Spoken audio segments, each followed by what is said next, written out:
kwaza kwaphithizela kwa Lulu Menziwa kwa phithizela wa tseba keng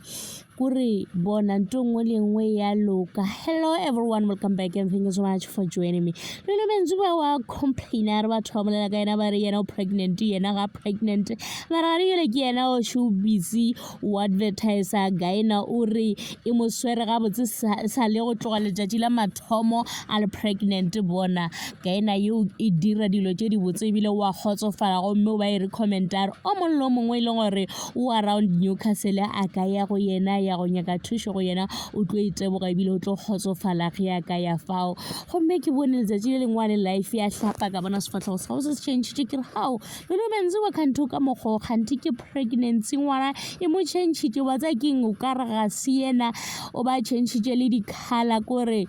bona e mo swere ga botse ngwanyana re a mo lebogiša o pregnant yena le thabo kore ba celebrate ba phela ba thabile ka gobane ebile o ka re ke mathwini lerato la bona le phela le tuka mello kore bona ba ratana go selekane le selo bona Lulu Menziwa mo le humane motho e leng gore ke galantše ya monyaka o humane le thwini la gago kore se sengwe le se sengwe a se dirang ke thabo se sengwe le se sengwe thabo a se dirang ke Lulu bona le lerato le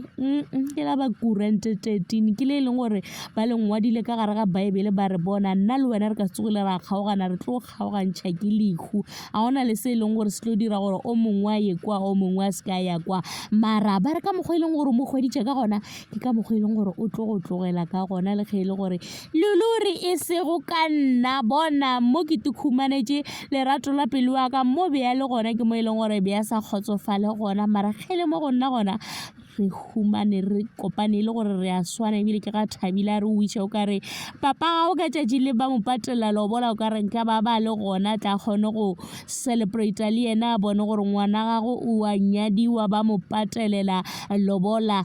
ke tsona tšeo and thank you so much for joining me ke re a mo lebogiša Lulu Menziwa ka ngwano e leng gore o etla re mo emetse re tlo mmona e se gale lerato ke leo tada